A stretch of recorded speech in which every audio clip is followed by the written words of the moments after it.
So welcome back to my channel. तो जो भी बच्चे ये पहले वाला जो वीडियो हम ऑलरेडी 20 क्वेश्चन हम करवा चुके फिजिक्स का, वो नहीं देखे तो आपको डिस्क्रिप्शन लिंक में आपको मिल जाएगा, तो वहाँ पे जाकर आप देख लीजिए, ठीक है। और जो भी बच्चे न्यूज़ जोड़ रहे हैं इस वीडियो में, तो उन बच्चों को बता देता हूँ, अगर आपने अभी तक सब्सक्राइब नहीं किया तो जल्दी से सब्सक्राइब कर लीजिए, क्योंकि आपका एक सब्सक्राइब से मेरे को मोटिवेट करता है, जिससे हमको और नया नया वीडियो और नए नए क्वेश्चन करवाने का मन करता है, ठीक है। तो इसीलिए क्यों आप मेरे को डिमोटिवेट कीजिएगा कि और थोड़ा मोटिवेट कीजिए, हौसला दीजिए कि हम और नया नया क्वेश्चन जो है लाते रहे आपके सामने। तो अभी जो है उस दिन हम ऑलरेडी 20 क्वेश्चन बता चुके थे, ठीक है। जो भी बच्चे उन वीडियो को नहीं देखें और जल्दी से जाइए, डिस्क्रिप्शन से लिंक में आपको मिल जाएगा, ठीक है। लेकिन अभी फ़िलहाल हम लोग देखते हैं कि 20 नंबर तो करा दिए थे, फिर भी एक बार बता देते ये टंगस्टन इसका आंसर होगा, ठीक है। तो अब 21 नंबर से हम लोग करेंगे इसका, ठीक है। तो क्या बोल रहा है 21 नंबर क्वेश्चन, देख लीजिए। The change in the direction of a wave passing from one medium to another medium. Wave जानते हैं, वेव किस प्रकार से जाता है, इस टाइप से जाता है, ठीक है, इस टाइप से जाता है, ठीक है। तो देखिए, जब वेव एक डायरेक्शन से दूसरी डायरेक्शन की ओर जाता है, यानी कि ये देखिए एक डायरेक्शन है, उसके बाद एक डायरेक्शन और फिर डायरेक्शन चेंज होता है। तो जब चेंज होता है इसमें डायरेक्शन में, तो उस समय आपका बोल रहा है कि उस टर्म को हम लोग क्या टर्म क्या बोलते हैं, उस टर्म को बताइए। उस टर्म को जो हम लोग बोलते हैं रिफ्रैक्शन, ठीक है। तो अभी जो है बाबू इसका आंसर हो गया रिफ्रैक्शन, ठीक है। उसके बाद और एक चीज़ देखते हैं, 22 नंबर क्या बोला, what would be the angle of incidence, angle of incidence of A light रे हैविंग जीरो रिफ्लेक्शन एंगल। तो देखिए, अगर आपका एंगल ऑफ इंसिडेंस अगर लाइट रे का जीरो है, तो रिफ्लेक्शन एंगल क्या होगा बता, पूछ रहा है, ठीक है। What would be the angle of incident for a light रे हैविंग जीरो रिफ्लेक्शन एंगल।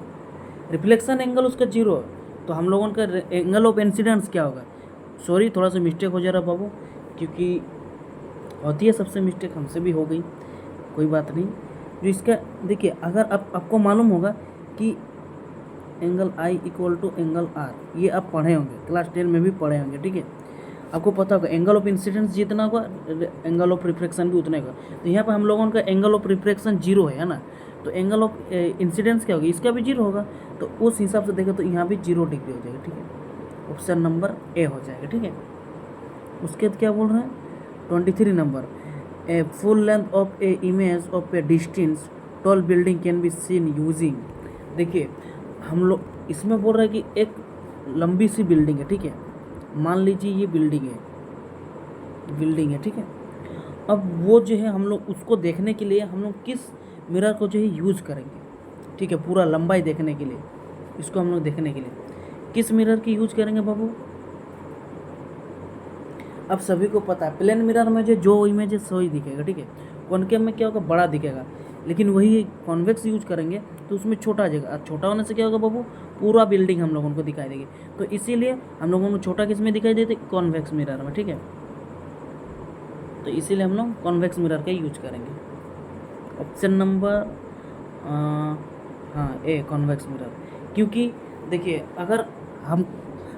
अगर मेरे से कुछ गलती होता तो आप लोग कमेंट में बोल सकते कि सर ये जगह में गलती हो आपका, आप गलत आंसर बता रहे हैं। क्योंकि देखिए बहू, हो जाता है कभी कभार गलत, हमको जो आंसर लगता है आपको हो सकता है कि नहीं लगे, मैं भी अगर सही आंसर है आपको कुछ कन्फ्यूजन रहे तब बोल सकते हैं, ठीक है, इसमें कोई दिक्कत नहीं है।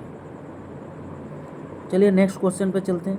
नेक्स्ट क्वेश्चन क्या बोल रहा है, the ratio of sine of angle of incidence, ठीक है, to the angle of refraction, sine of the angle of refraction is constant, it is given by. देखिए, आप सभी को ये क्लास 10 का क्वेश्चन, आप 11-12 में भी पढ़ते हैं, ठीक है, लेकिन इसका जो एग्जैक्टली देखा जाए तो ये क्लास 10 से क्वेश्चन है एकदम। जो अगर 10 अच्छा से पढ़े उनके लिए ये कुछ नहीं। अब सभी को इसका मालूम है, ना ही फैराडे लॉ होगा, ना मूर्फी, ना न्यूटन लॉ होगा, डायरेक्ट सीधा बोलते भाई स्नेल्स लॉ होगा इसका, ये ऑप्शन नंबर डी, ठीक है। उसके बाद 25 number, light from the sun falling on a convex lens will be converged. देखिए, सन से जो लाइट आती है, ठीक है, वो कॉन्वेक्स लेंस में कन्वर्ज कहाँ पे होगा। अगर हम लोग कॉन्वेक्स लेंस रखते तो कहाँ पे उसका जो है कन्वर्ज होगा, बताइए, ये बोल रहे हैं। तो देखिए बाबू, इसका जो है ना ऑप्शन में दिया radius of curvature, optic centre, focus, none of this. बताइए आप सभी को आंसर मालूम है तो देखिए आंसर की अगर बात करें तो बाबू डायरेक्ट उसका जो है ना इमेज क्या बोला फोकस पे बनेगी, ठीक है। तो ऑप्शन नंबर सी हो जाएगा। ऑप्टिक्स का क्वेश्चन है, थोड़ा बढ़िया से कीजिए क्योंकि वो इंपॉर्टेंट चैप्टर वहाँ से क्वेश्चन आता ही आता। उसका 26 number, in the spectrum of a hydrogen the ratio of the longest wavelength in A Lyman series. Lyman series आप सभी को मालूम होगा, नहीं मालूम है तो आप पढ़िए क्योंकि आपको एग्जाम देना, मेरे को एग्जाम नहीं देना। हम आपको थोड़ा गाइड करेंगे, क्वेश्चन देंगे जिससे आपका प्रैक्टिस जो है और मजबूत हो, आपको पता चले क्वेश्चन का आइडिया होगा कि भाई किस प्रकार से क्वेश्चन पूछा जाएगा, ठीक है।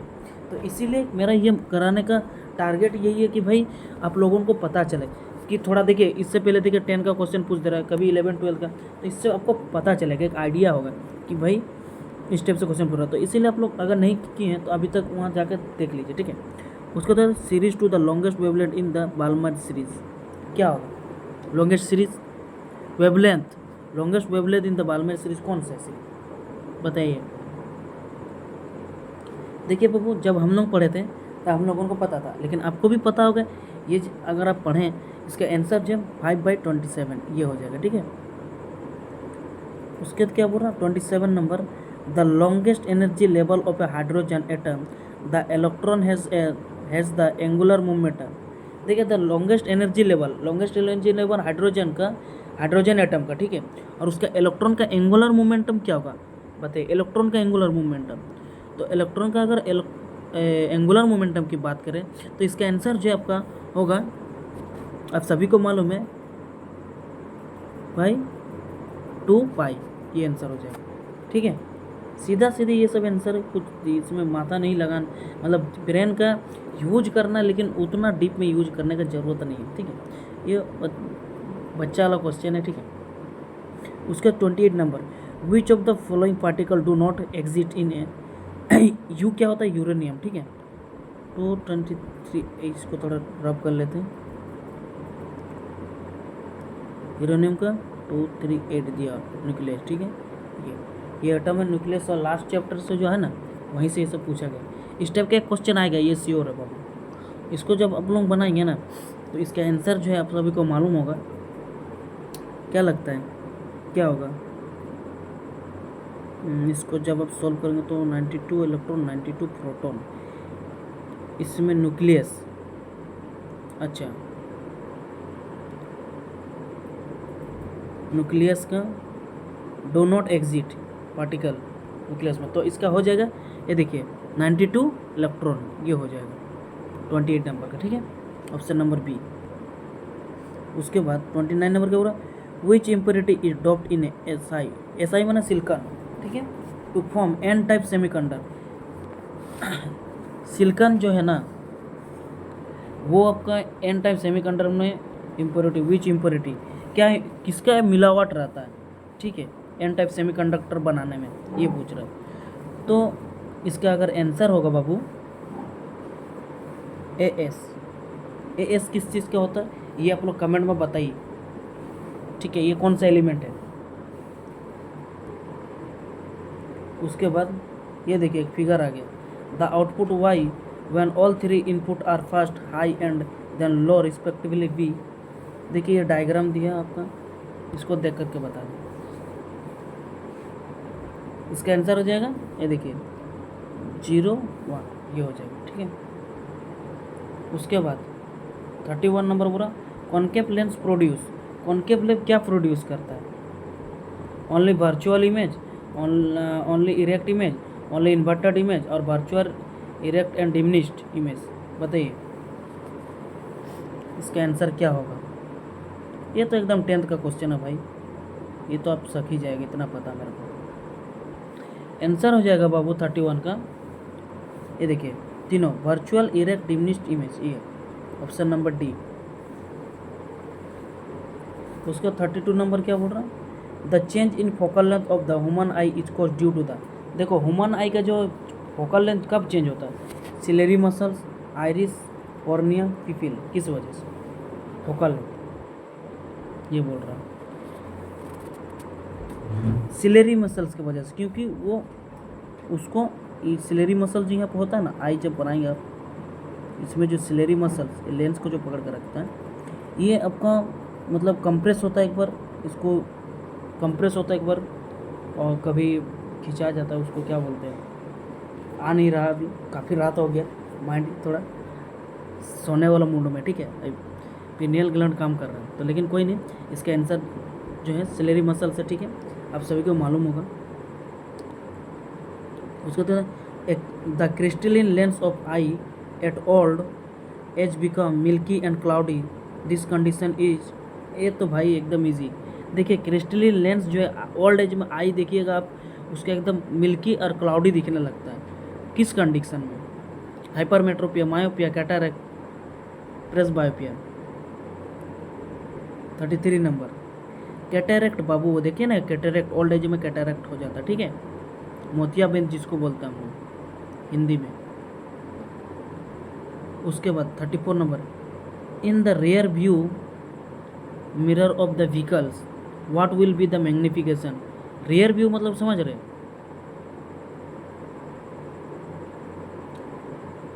बताइए, पीछे का जो, पीछे का आप लोग देखे होंगे व्हीकल्स में जो यूज़ होता है, तो मैग्निफिकेशन का फॉर्मूला भी आपको मालूम होना चाहिए। तो मैग्निफिकेशन क्या रहता है इसका, जो मोटर व्हीकल्स में या फिर अब देखे होंगे हमेशा गाड़ी उड़ी में, जो पीछे का चीज़ देखने के लिए जो हम लोग यूज करते हैं, उस मिरर का जो मैग्निफिकेशन क्या रहता है, इसका मैग्निफिकेशन क्या रहता है बाबू, लेस देन 1, ठीक है, लेसर देन 1, ये हो जाएगा लेस देन 1, ठीक है, एक से कम रहता है। उसके बाद 35 number, in which of the following does not does light travel, does not नहीं है sorry, does light first travel first, किस चीज़ में जो है आपका, ये शायद हम ऑलरेडी एक बार पहले भी करवा चुके हैं ये क्वेश्चन, ये वाला क्वेश्चन ऑलरेडी किसी और चीज़ में भी पूछा है, महीने की रिपीट होता है क्वेश्चन बाबू, इस टाइप का क्वेश्चन रिपीट होता है, तो इसीलिए इसमें जो है सबसे फास्ट ट्रैवल होगा, वो चीज़ पूछ रहा है सबसे अधिक, एयर में, हवा में, पानी में, ऑयल में, पेपर में, किस चीज़ में, तो सबसे ज़्यादा आपको होगा, ऑलरेडी ये क्वेश्चन करा चुके हैं, एयर में, लाइट सबसे ज़्यादा स्पीड में ट्रैवल होगा एयर में, ठीक है। उसके बाद 36 नंबर बोल रहा हूँ, two devices are connected between 2 point से A and B in parallel, A and B in parallel, device connected है पैरेलल में, ठीक है, ये मान लीजिए डिवाइस है, ठीक है, the physical quantity will remain that same between the point, बताइए, two devices are connected between 2 point से A and B in parallel में है, दो डिवाइस कनेक्टेड है पैरेलल में ए एंड बी, ठीक है, the physical quantity that will be the same between 2 point, physical quantity जो है उन दोनों के बीच का सेम क्या रहेगा, करंट सेम रहेगा, वोल्टेज सेम रहेगा, रेजिस्टेंस सेम रहेगा, नॉन ऑफ दिस, क्या सेम रहेगा इन दोनों के बीच। अब सभी को मालूम है हमेशा आप पैरेलल में जब जुड़े रहता है तो उसका वोल्टेज जो है हमेशा सेम रहता है, तो क्या होगा आंसर वोल्टेज, ठीक है। 37 नंबर क्या बोल रहे हैं, the electrical resistance of insulator is high, low, zero, infinity. Insulator किसको बोलते हैं, जिससे हम लोगों का करंट पास नहीं होता, ठीक है, जो मतलब करंट को पास होने नहीं देता है, ठीक है, वो एक इंसुलेटर होता है जो हम लोग यूज करते हैं, और तो वो उसका बोल रहा है कि इलेक्ट्रिकल रेसिस्टेंस क्या होता है, बताइए। इलेक्ट्रिकल रेसिस्टेंस उसका ना बहुत ज़्यादा होता है, समझ रहे, इसीलिए उसमें करंट पास नहीं होता, तो इन्फिनिटली हाई, बहुत ज़्यादा, ऑप्शन नंबर डी हो जाएगा। 38 number, the heating element of an electric iron is made up of, ये क्वेश्चन हम ऑलरेडी करा चुके हैं, जैसे लग रहा है, क्यों भाई, नहीं हो सकता है ये क्वेश्चन फिर से आया है, ठीक है, ऐसा नहीं कि हम करवाए हैं, ये क्वेश्चन फिर से पूछा गया ऑलरेडी। देखिए हीटिंग एलिमेंट वो इलेक्ट्रिक करंट, इलेक्ट्रिक आयरन के जो होता है ना, वो आपका हो जाता है कॉपर या फिर नाइक्रोम का, या फिर आयरन का, या फिर एल्युमिनियम का, ये आपका नाइक्रोम का बने रहता है, उसके बाद coulomb is SI unit of, coulomb किस चीज़ का एसआई यूनिट है ये बताइए। इजी क्वेश्चन है एकदम, चार्ज का। उसके बाद the radius of curvature of the path of charge particle in a uniform magnetic field directly proportional to, किस चीज़ का डायरेक्टली प्रोपोर्शनल होता है।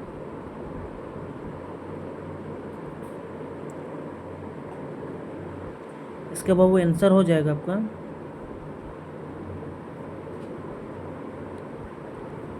हम ये बार बार पढ़े हैं या तो फिर हम ये लोग क्वेश्चन ऑलरेडी करा चुके हैं, हमको लग रहा है। लेकिन पता नहीं यार, अगर ऑलरेडी वीडियो अपलोड है और फिर से हम शूट करके आप लोग को दे रहे हैं तो पता नहीं, हमको लग रहा है या तो फिर हो सकता है कि क्वेश्चन रिपीट होता, कुछ कुछ क्वेश्चन ये सब था वैसा लग रहा है। लेकिन पहले ऐसा नहीं लगा, क्यों अभी ऐसे क्यों लग रहा है। ये सब क्वेश्चन शायद रिपीट होता है इसीलिए। कोई खैर छोड़िए, आपको जो करना है आप पढ़ाई करिए। इसका आंसर जो है बाबू हो जाएगा the momentum of the particles, ये बी नंबर। ये देखिए the SI unit of electric current, electric current का एसआई यूनिट होता है एम्पियर, इजी एकदम। Option number C. Electrical resistivity of metallic wire depend upon this, किस चीज़ पर डिपेंड करता है। लेंथ, शेप, थिकनेस, सब चीज़ में डिपेंड करता है। ऑप्शन नंबर डी, मटेरियल पे पूरा। ठीक है, हाँ ठीक है बाबू, इसका आंसर जो है मटेरियल होगा। नहीं, हम एक बार चेक करके देख लिए, ये जो है ना बात थोड़ा सा वीडियो लंबा होगा, इसमें आपको घबराना नहीं है। एक्चुअली थोड़ा डिस्कस कर लेता आप सबसे। हम ऑलरेडी क्वेश्चन करवा चुके हैं इस टाइप से ना, वो ऑलरेडी ये क्वेश्चन नहीं करवाएं। ये क्वेश्चन जो है ना आपका, कुछ कुछ क्वेश्चन ऐसे लग रहा है क्योंकि पढ़ते पढ़ते लगता है कि ये हम ऑलरेडी करा चुके हैं, क्योंकि ना कुछ कुछ PYQ में वही क्वेश्चन बार बार पूछता है। तो इसीलिए हम आपको ये बता दिए कि पहले भी करवाएं क्वेश्चन, जिसमें आपको जो है पहले का PYQ में था यही क्वेश्चन, इस टाइप का 2-4 क्वेश्चन मिलता जुलता है। इसीलिए मुझे ऐसा लग रहा है कि हम पढ़ाएं। लेकिन इससे हम एक कंक्लूजन आता है कि देखिए बाबू, आपका जो क्वेश्चन ना घूम रहा है, यानी कि 2-3 साल पहले का क्वेश्चन और अभी का क्वेश्चन 4-5 क्वेश्चन जो है रिपीट हो रहा है। तो इसीलिए आप सब जो नहीं PYQ जरूर एक बार हो सके तो एग्जाम से 1-2 बार देख लीजिए, 2 बार देख लीजिए, ताकि आपसे रिवीजन हो जाए। और मे भी अगर किसी प्रकार से अगर आपको क्वेश्चन पूछा है तो आपको दिक्कत ना हो। ठीक है, तो इसीलिए आप सब एकदम मतलब PYQ करते रहिए। हम जो जितना भी PYQ करा रहे हैं आप सब करते रहिए। आपको प्लेलिस्ट में मिल भी जाएगा अगर बाकी सब नहीं देखें तो। Material which does not allow electricity to pass through as known as, देखिए क्या बोल रहा है, वो पदार्थ जो विद्युत अपने भीतर गुजारने नहीं देते उसे डैश कहते हैं। देखिए वैसे ये जो क्वेश्चन है ना आप सब समझ गए होंगे, इतना इजी है।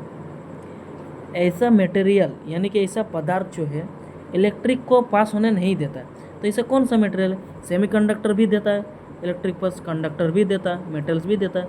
इंसुलेटर ही ना भाई जो आपको नहीं देगा इलेक्ट्रिक को पास होने, तभी ना हम लोग यूज करते हैं। मतलब एक आप देखे होंगे बड़े बड़े ट्रांसफार्मर में, यहाँ से यहाँ जब करंट ट्रांसफ़र करना होता है ना, यहाँ रोड मेटल का रखा रहता है, आयरन का यानी कि लोहा का जो रहता है यूज होता है, यहाँ पे इंसुलेटर लगा होता है, तभी यहाँ ट्रांसफ़र होता है दूसरे तार में, फिर यहाँ इंसुलेटर लगा होता है। वरना इस खंभे में कोई छुएगा तो यहाँ भी करंट आ जाता है ना, इसीलिए हम लोग इंसुलेटर का प्रयोग करते हैं, उससे जो है करंट पास नहीं होता। ठीक है, उसके बाद देखिए टंगस्टन ऑलरेडी पहले एक बार था, फिर अभी टंगस्टन वर्ड है, इसीलिए मुझे बार बार लग रहा है कि ये चीज़ हम करवा चुके हैं। लेकिन कोई नहीं, खैर छोड़िए।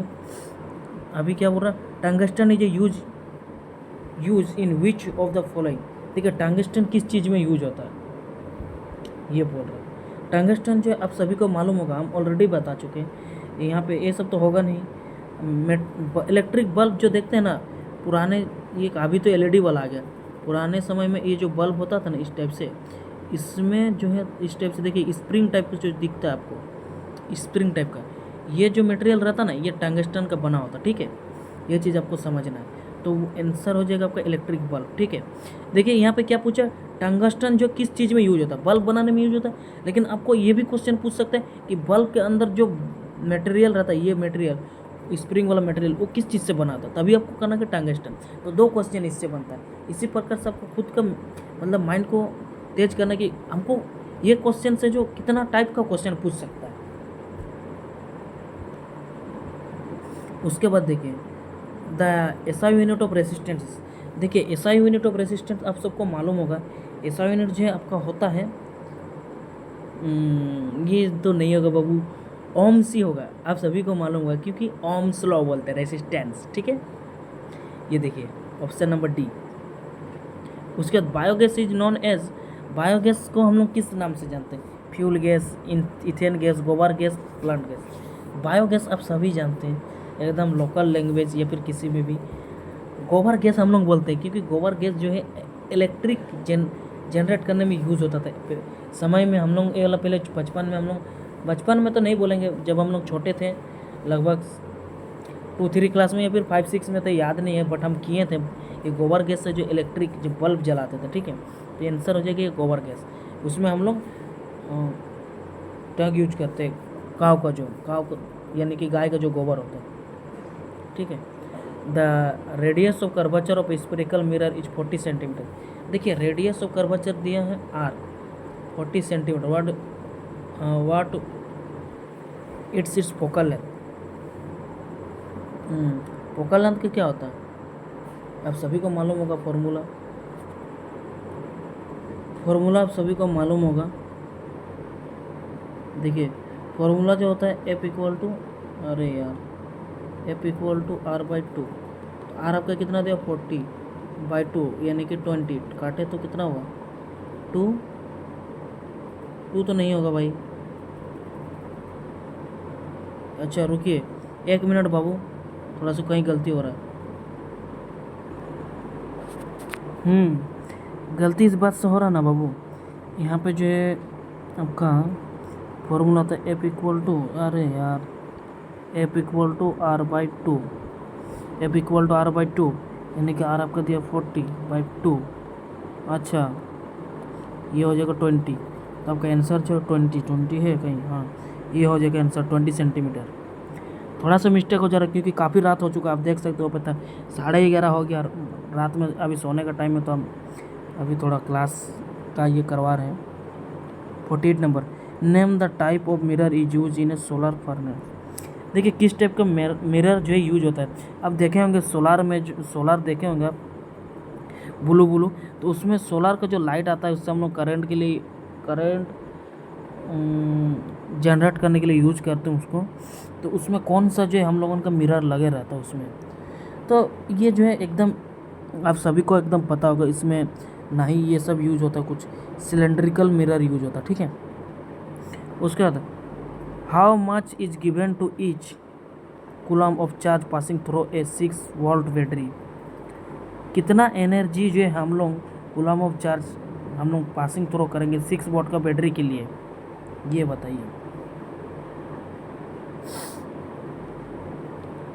एकदम इजी क्वेश्चन है, इसको जब आप सॉल्व करेंगे तो आपको सामने आंसर आएगा 6 जूल, ठीक है, ये आंसर आएगा 6 जूल।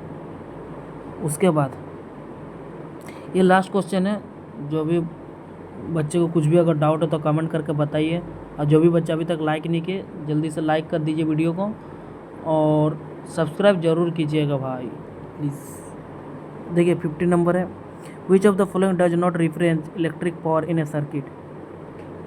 बताइए डज नॉट रिप्रेजेंट, क्या रिप्रेजेंट नहीं करता electric power in a circuit का। आई स्क्वायर टू वी इतना V I square to V/R2, ये भी सही है, ये भी सही है, ये भी सही है, यही गलत है, बट ये नहीं रिप्रेजेंट करता, ठीक है। ऑप्शन नंबर डी हो जाएगा IR स्क्वायर। तो आज के वीडियो में इतना ही, फिर मिलते हैं हम लोग नेक्स्ट वीडियो में। 30 क्वेश्चन कराएं, इसके बाद मिलेंगे हम लोग नेक्स्ट क्वेश्चन जब कराएंगे। जुड़े रहेगा, जो भी बच्चे टेलीग्राम में ज्वाइन नहीं हुए जल्दी से ज्वाइन हो जाइए। चलिए धन्यवाद वीडियो देखने के लिए।